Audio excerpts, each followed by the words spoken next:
Hag Sameach. There is a story from the Mishnah that goes as follows. All who entered the Temple Mount entered by the right, and went around to the right, and went out by the left, save for the one to whom something had happened, who entered and went around to the left. They were asked, "Why do you go around to the left?" And if the answer was, "Because I am a mourner," they said to him, "May the one who dwells in this house comfort you." If the answer was, "Because I've been excommunicated," they said, "May the one who dwells in this house inspire them to draw you near again," in the words of Rabbi Meir. But Rabbi Yossi said to him, "You make it seem as if they have treated him unjustly. Rather, they should say, 'May the one who dwells in this house inspire you to listen to the words of your colleagues that they may draw you near again.'" This ancient piece of text has stuck with me as it speaks to the power of what it means to be entrenched in community and in relationship with one another. It speaks to the power of the notion that at our best, our regular, and at our worst, we always have somewhere and someone to turn to, literally and metaphorically.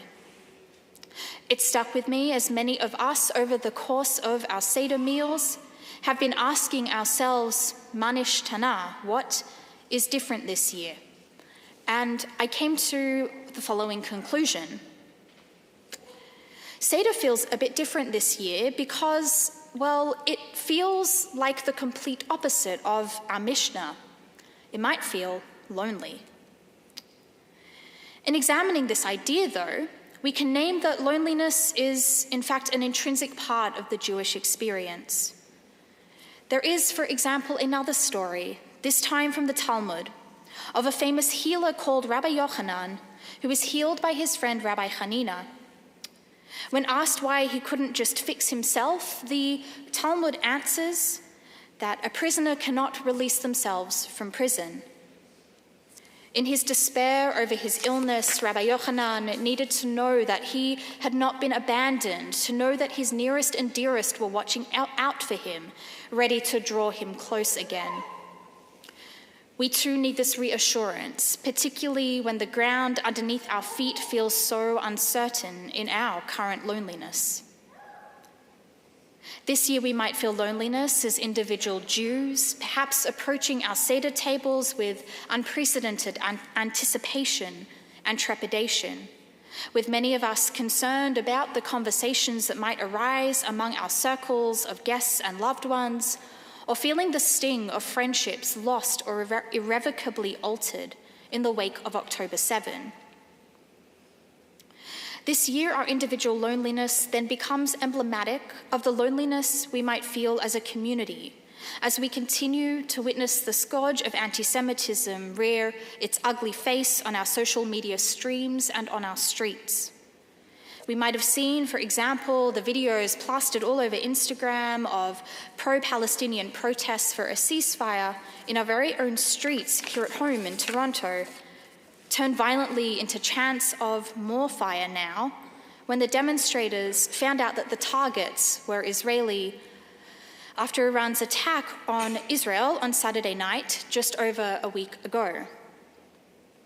We might also have seen, as according to an article in the Times of Israel, of the dozens arrested at Yale as riot police had to clear a protest encampment on campus, one of many now spreading across universities south of the border, I've now learned, or of Columbia even pausing in-person learning for the time being in an effort to de-escalate and reset what has become a rancorous situation. Our streets, our schools have become lonely places, yet Pesach comes along to give us a further Jewish framework for expressing our inner world of solitude. It is said as part of the Exodus tale that our ancestors escaped Egypt b'chatzi halayla, in the middle of the night, or to be more specific, at midnight. This is, according to Maimonides, no mere coincidence, though. with our great medieval philosopher referencing the night of the Seder as one of sanctity and magnetism. A later piyut, a medieval Jewish liturgical poem, will then detail at great length all of the miracles that God performed for our ancestors at midnight, including Jacob's struggle with the mythical Malach, the crushing of Sisera, the disturbance of King Ahasuerus, which awakened him to Haman's evil plot, and of course, the final and most deadly of our 10 plagues, the slaying of the firstborn in Egypt.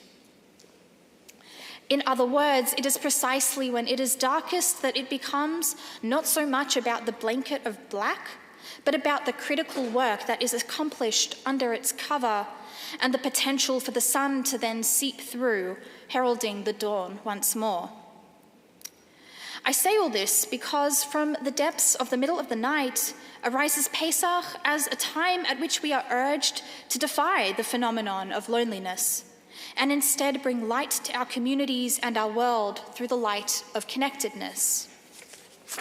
So what can we do, and how can we counter, even in a small way, this epidemic of loneliness highlighted by the Chag? We can, first and most importantly of all, show up for one another, even when it's really hard. Symbolically, this might look like any of the following as you turn even to your second Seders this evening, and some of you may have even done a few of these last night as well. Leaving a spare chair or placing a yellow ribbon on the Seder plate, or even adding a 5th cup of wine for the hostages. Not filling Elijah's cup this year, or only half filling it, with some sources finding it hard to feel fully free, to fully invite redemption in the absence of the hostages. Using only 2 pieces of matzah instead of 3, which is in fact in line with Talmudic thinking, with matzah representing the scarcity of Egypt and of captivity as lechem oni, the bread of our affliction. Inviting non-Jewish friends, colleagues, or neighbors to our Seder tables, with relationships to Jewish people being a key motivator and key influence in their compulsion to stand up to anti-Semitic ideologies and instances. We might know this as the Two for Seder initiative, a worldwide program began to honor the memory of Joyce Feinberg, Zichrona Livracha, a former Holy Blossom congregant who was murdered in the 2018 Tree of Life shooting in Pittsburgh. We could use one of the many, many supplements, readings, poems, even whole Haggadot, designed to reflect this moment, a number of which can be found on our website. So put simply, we can, even though we've already begun to celebrate Pesach, bring any of these small but meaningful creative elements to our tables, a mark of solidarity and care with our Israeli brothers and sisters, and indeed with our fellow Jews all over the world. In doing our tiny part in showing them that they are not alone, we too may feel less lonely in turn.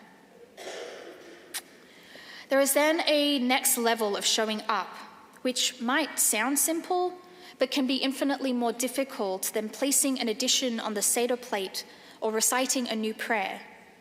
It's about putting the hopes and prayers of our Haggadah into action, tangible, long-lasting action. So to be clear right now, I don't mean in terms necessarily of coming to Shabbat services or our study programs or social events. That's wonderful, and of course we'd love to see you here. But what I'm referring to is something deeper. Rabbi Sharon Brous, the senior rabbi and founder of Ikar in Los Angeles, elaborates on this concept eloquently in her new book, The Amen Effect. She quotes the 13th century rabbi Yonah of Girona, who said that one of the most crucial and important things a person can be called to do in life is exert himself to the full depths of his very soul on behalf of another person. Through this framework, she shares a story she actually tells often of a tragic time in her community a number of years ago when Rabbi Brous's congregants, named Gail and Colin, lost their 2 beautiful teenagers in a car crash caused by a drunk driver. She describes sitting with Gail in a corner during the Shiva at their home, surrounded by friends and family and loved ones who were also devastated by the depths of this loss. Rabbi Brass explains in the book how she saw her role not so much as offering wisdom for who could at such a moment, but instead to listen. Gail shares with her a nugget of wisdom from another bereaved parent of that community. Your house is the scariest place on earth right now, so anyone who walks through that door is your friend. Suddenly, amidst the circumstances, for Rabbi Brass, the crowded house is transformed. The community's awkward attempts at consolation, their tears, even their eating of heaping portions of bagels, put simply, their presence, their very presence, becomes a blessing. And we are left to wonder if this presence is among the most precious gifts that we could receive or give. This is how Rabbi Brass's congregation knew how to show up for Colin and Gail at their darkest hour, despite everyone else's individual sadness, disorientation, and confusion. Being present was not an option. It was a spiritual, moral obligation. In turn, Gail and Colin, following two years following their children's deaths, were able to write a book about their experience, detailing, at least in part, how the Jewish mourning rituals from Kaddish to Shiva to storytelling created the safe, soft bubble they needed in those early days of anguish in order to process, as best as they could, their enormous loss. They urge others in their own times of tragedy to involve the community, for it allows them to mourn and for the grief of those at the epicenter to be witnessed. Put differently, in allowing themselves to be cared for and attended to by their community, they felt immeasurably less alone at a time that could have been otherwise immensely isolating. About 6 months after their children were killed, Rabbi Brass received a call whilst in Israel for a family simcha. Charlie, a charming and cheerful 20-year-old congregant, had died in a freak ski accident. Rabbi Brass knew what she had to do as soon as she got off the call with these parents, call Colin and Gail. As Rabbi Brass writes, she knew how hurtful this conversation might be. Yet because of the love and care they had experienced during their own time of need, they were prepared to say, "Let Charlie's parents call us when ready." Gail and Colin were nowhere ready to join in from circling right to left, but they were, in profound strength, able to lift up their heads just a little bit to recognize and comfort others who, like them, were pushing against the tide. Through this story, this intense story, I acknowledge, which continues to shape her career, Rabbi Brass recognizes, as we can, that the ancient rabbis did not know about the science of stress hormones and dopamine, but they did know that, to quote, "A tender presence was a direct line to the heart, and that showing up for each other, whether by walking together, crying together, singing together, all of these work to reduce loneliness and enhance our emotional health by deepening our sense of connectedness." Plainly, seeing and being seen by one another is good for both body and soul. In a similar vein, then, we must be able to see one another in the story. So credit where credit is due. A week ago, Rabbi Baruchel brought a teaching from the great medieval Jewish philosopher Maimonides to a presentation she gave to our Dorot group. So some of you might remember this. It requires a little bit of wordplay, just a little, and some context. In our regular Haggadah, we might be familiar with the line, "B'chol dor vador adam chayav lirot et atzmo ki'ilu hu yatsa mimitzrayim." In every generation, one must see themselves as if they too had been taken out of Egypt.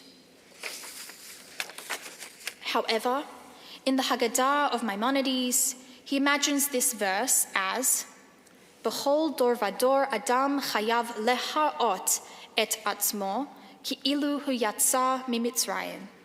In every generation, one must be seen as though they too had been taken out of Egypt.